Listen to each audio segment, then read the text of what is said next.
Chapter 48. The New Foot. Mr. Beaver squinted at Roz's stump. "I've never built a foot before," he stroked his whiskers and muttered to himself. "There are really 3 problems to solve. The foot needs to grip the ground, it needs to be durable, and then there's the issue of fixing it to the leg. I might have to consult a few friends." "Will she ever walk again?" said Brightbill. "What's that?" Mr. Beaver was lost in thought. "Oh, not to worry. You just sit back and leave everything to me. I love a challenge." Mr. Beaver plunked into the pond and returned a while later, rolling a large section of tree trunk. "Say hello to your new foot," he said, slapping the wood with his tail. "Hello, new foot," said the robot. "That's the spirit. This beauty is from one of the hardest trees I've ever chewed. I just need to make a few modifications." Mr. Beaver placed the piece of wood next to Roz. He squinted, repositioned the piece, and squinted some more. With his claws he marked different spots on the wood, and then he put his big chompers to work. The beaver chewed and gnawed and carved up that piece of wood, turning it over and over in his paws. Chit-Chat looked down from a branch and chatted through the quiet moments. "This reminds me of the time I saw a fox catch a lizard by the tail, and somehow the lizard's tail fell off and he got away, and later I saw that the lizard got a new tail, and now Roz is going to get a new foot, and everything will be fine." The wooden foot took shape, and before long, Mr. Beaver was standing beside a beautiful carving that resembled a boot. He tried to slide it over Roz's stump, but the opening was too small.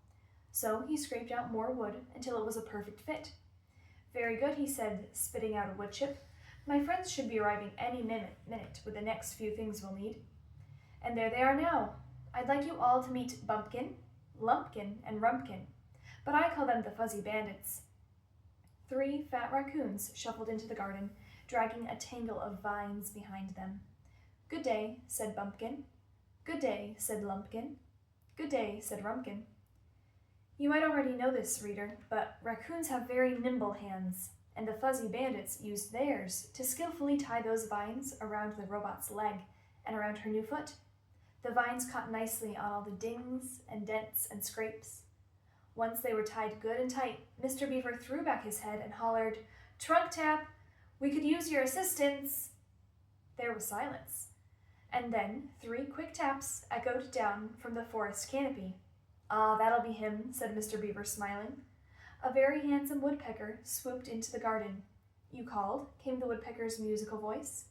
"Indeed I did. Everyone, this is my woodpecking pal Trunk Tap.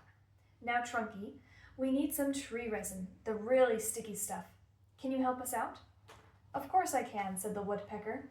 "You've got a perfect pine right here."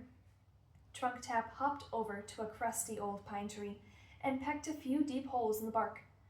Thick, syrupy resin began oozing down the trunk. Mr. Beaver scooped up handfuls of the resin and smeared it all over the wooden foot and the vines until everything was glistening with stickiness. And when the resin dried a short time later, Roz's foot was finished. "This is wonderful," said the robot as she strolled around her garden. "I'm as good as new." Mr. Beaver and Trunk Tap and the Fuzzy Bandits went away feeling pretty happy with themselves. They'd done a very nice thing.